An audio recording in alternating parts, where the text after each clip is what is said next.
Hello students, स्वागत है आप सभी का अपने यूट्यूब चैनल जैकपुर पे। तो आज के इस वीडियोस में हम लोग क्लास 8 के विज्ञान का मॉडल सेट देखने वाले हैं जो आपके प्रीवियस ईयर का है। क्या है? प्रीवियस ईयर उसे कहते हैं पिछले साल, यानी कि बीते हुए साल में जितने भी आप लोगों का एग्ज़ाम हुआ है उन सभी का प्रीवियस ईयर्स का क्वेश्चन देखेंगे। किस तरह से एग्ज़ाम में क्वेश्चन पूछा जा रहा था, कौन कौन से क्वेश्चन आप लोगों के इंपॉर्टेंट है, तो सभी को डिस्कस करेंगे आज के इस वीडियोज़ में। तो एग्ज़ाम में होता क्या है, आपका 30 से 40% प्रीवियस ईयर के क्वेश्चन भी शामिल किया जाता है। तो प्रीवियस ईयर का क्वेश्चन भी काफ़ी इंपॉर्टेंट होता है। शुरू से लेकर अंत तक आप लोगों को बने रहना है, काफ़ी इंपॉर्टेंट वीडियो होने वाला है। तो चलिए स्टार्ट करते हैं, ठीक है। वीडियो स्टार्ट करने से पहले आप लोगों से निवेदन है, यदि आप हमारे चैनल पे पहली बार आएँ तो चैनल को जरूर से जरूर सब्सक्राइब कर लीजिएगा, घंटी के बेल आइकन को दबा दीजिएगा अगली वीडियो के नोटिफिकेशन को पाने के लिए।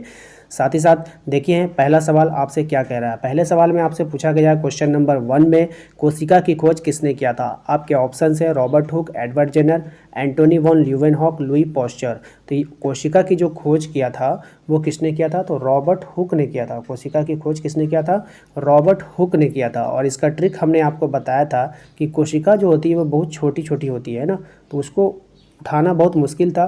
तो ये जो थे वैज्ञानिक जो थे वो हुक की सहायता से उसको उठाया। किसके सहायता से उठाया, हुक की सहायता से उसको कोशिका को निकाला बाहर। तो इससे आपको याद रहेगा रॉबर्ट हुक, ठीक है। नेक्स्ट है हमारा, कौन सी मुलायम धातु को चाकू से काटा जा सकता है।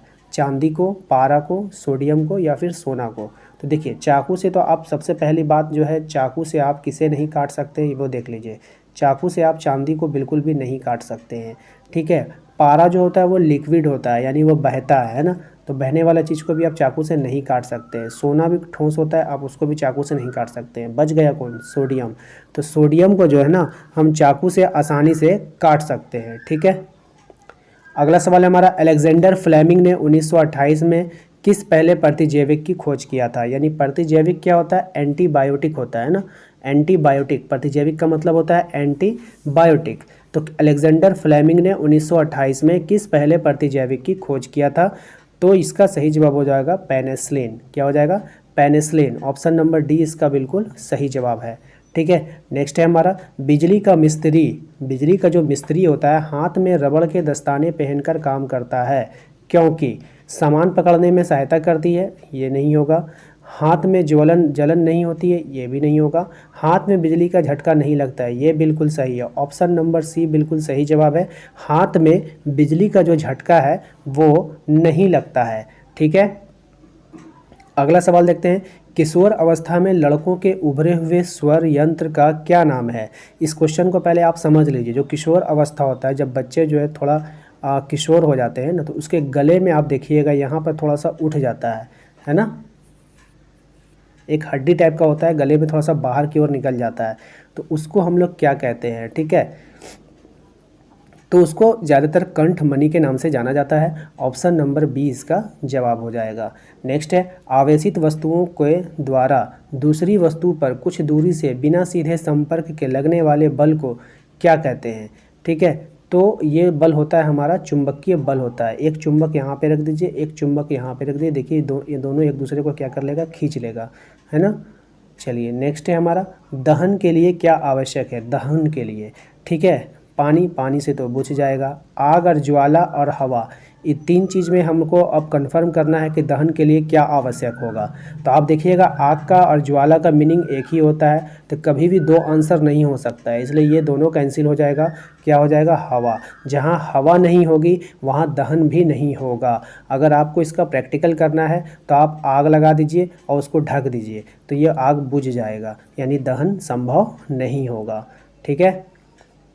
वे जंतु जो सीधे शिशु को जन्म ना देकर अंडे देते हैं, यानी ऐसे जंतु जो बच्चे को जन्म नहीं देता है डायरेक्ट, जैसे इंसान बच्चे को जन्म देता है, बकरी बच्चे को जन्म देगा, गाय बच्चे को जन्म देती है, तो उसके बारे में बात नहीं कर रहा है। बात कर रहा है वो ऐसे जंतु को जो बच्चे को जन्म ना देकर अंडे देते हैं, जैसे मुर्गी हो गया, चिड़िया हो गई, है ना।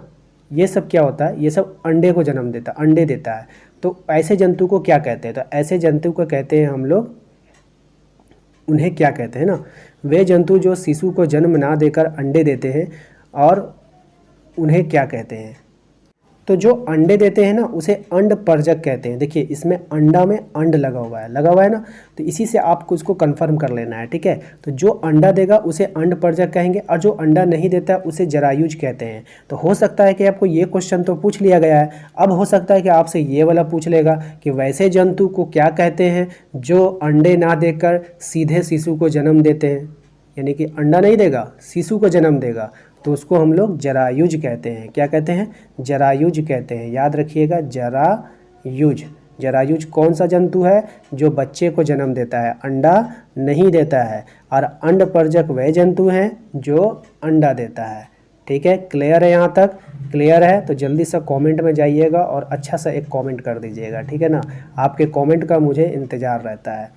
आँख के दिव्यांग, आँख से दिव्यांग यानी जो दिव्यांग का मतलब क्या होता है? जो अपाहिज होते हैं, है ना। तो अपाहिज बहुत तरह का होता है, किसी का हाथ से होता है, कोई पैर से होता है, कोई कमर से होता है ना।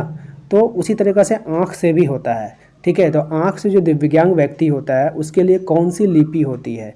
ठीक है, तो उसके लिए हम लोग ब्रेल लिपि कहते हैं। ये लिपि क्या होता है कि उभरी हुई डॉट डॉट डॉट डॉट, जैसे यहाँ पे हमने dot dot dot dot dot dot ये हमने ओ लिख दिया, ठीक है। तो अब क्या होगा, जो आँख से जो अपाहिज होते हैं वो उस पर उंगली रखेंगे और जैसे ही उंगली रख करके इस पर फेरेंगे ना, तो वो उभरा हुआ अक्षर को वो पढ़ लेते हैं ना। उभरे हुए अक्षर को पढ़ करके वो बता देंगे कि यहाँ पे अ लिखा हुआ है, ठीक है। तो वो ब्रेल लिपि होता है। कौन सा लिपि होता है? ब्रेल लिपि होता है। अगला सवाल है हमारा कि जब एक किस्म के पौधे किसी स्थान पर बड़े पैमाने पर नियमित रूप से उगाए जाते हैं तो उसे क्या कहते हैं? ठीक है, तो अनाज कहेंगे, फसल कहेंगे, कृषि कहेंगे या फिर खेती कहेंगे। चलिए इसका आंसर हो जाएगा ऑप्शन नंबर बी, फसल, ठीक है, याद रखेंगे। नेक्स्ट है हमारा, निम्न में से कौन प्राकृतिक उपग्रह है? प्राकृतिक उपग्रह का मतलब देखिए, आर्यभट्ट ये तो नहीं है, बृहस्पति क्या है? ग्रह है, सूर्य भी ग्रह है, लेकिन चंद्रमा जो है वो एक प्राकृतिक उपग्रह है, ठीक है। आर्यभट्ट भी उपग्रह है लेकिन यह प्राकृतिक नहीं है, इसको इंसानों ने बनाया है। लेकिन चंद्रमा एक ऐसा उपग्रह है जिसको इंसान ने नहीं बनाया, प्रकृति ने बनाया है, ठीक है। तो ये चंद्रमा आंसर हो जाएगा इसका, ठीक है। अब थोड़ा सा मैं इसमें डिक्लेयर कर दूं कि ये उपग्रह क्या होता है। देखिए, ग्रह वो होता है जो सूर्य के चारों ओर घूमता है, ये सन है, ठीक है। इसको मैं थोड़ा क्लियर कर दूं, ये आपका सन है और सन के चारों ओर जो हमारे 7, 8, 9 ग्रह घूम रहे हैं तो ये ग्रह है, ठीक है। और ये ग्रह है, और ग्रह जैसे ये सूर्य है, ये सन है, ये सन के चारों ओर ग्रह है, ठीक है।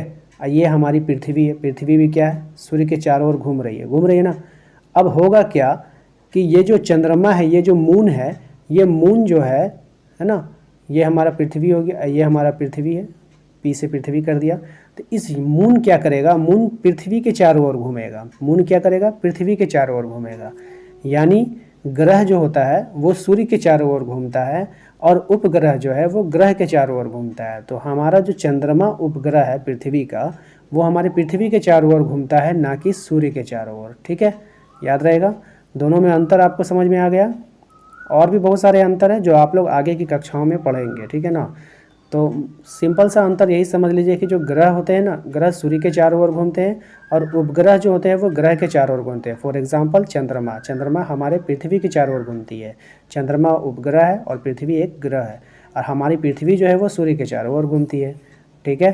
चलिए अगला है हमारा, अगला क्वेश्चन है, पतरातू घाटी किस राज्य में है? तो ये झारखंड राज्य में है। ऑप्शन नंबर बी इसका बिल्कुल सही जवाब होगा।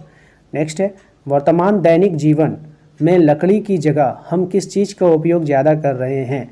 देखिए, वर्तमान जीवन में हम लकड़ी की जगह किस चीज़ का उपयोग हम लोग ज़्यादा कर रहे हैं, यह आपको बताना है। तो सबसे ज़्यादा किसका उपयोग हो रहा है? प्लास्टिक का हो रहा है, ऑप्शन नंबर ए। नेक्स्ट है, ध्वनि कंपन प्रति सेकंड संख्या आवृत्ति का मात्रक क्या होगा? तो इसको हम लोग हर्टेज में मापते हैं। किस में मापते हैं? हर्टेज में। आवेश कितने प्रकार के होते हैं? तो आवेश 2 प्रकार के होते हैं, एक होता है ऋण आवेश, एक होता है धन आवेश। यानी एक होता है पॉजिटिव और एक होता है नेगेटिव, यानी एक प्लस में और एक माइनस में, ठीक है, याद रहेगा। नेक्स्ट, इनमें से कौन सी विषैली गैस श्वास द्वारा शरीर में पहुंच जाती है? यानी कौन सा एक विषैला गैस है जो सांस के द्वारा हमारे शरीर में पहुंचता है? तो कार्बन डाइऑक्साइड एक सबसे अधिक जहरीली गैस होती है जो वायुमंडल में पाई जाती है। ठीक है। नेक्स्ट है बिरसा मुंडा जैविक उद्यान। बिरसा मुंडा जैविक उद्यान झारखंड के किस जिले में अवस्थित है?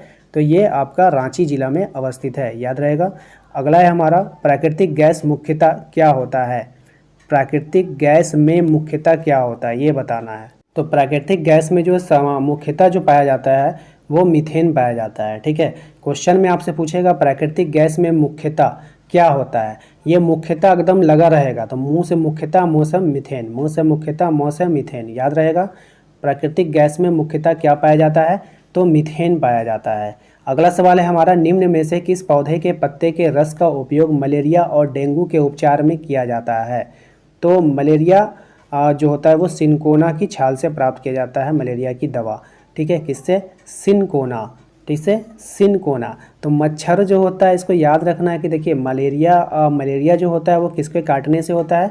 तो मच्छरों के काटने से होता है। और मच्छर जो है अधिकतर देखिए कि घर के कोने में रहता है। कहाँ रहता है? घर के कोने में रहता है। इस कोना से आपको सिनकोना याद आ जाएगा, आप लोग इसको आंसर कर दीजिएगा। अगला सवाल है हमारा, खगोलीय पिंडों की दूरी किस इकाई में मापते हैं? जैसे कि देखिए हर किसी को मापने के लिए, अब राम का घर यहाँ पे है और श्याम का घर यहाँ पे है।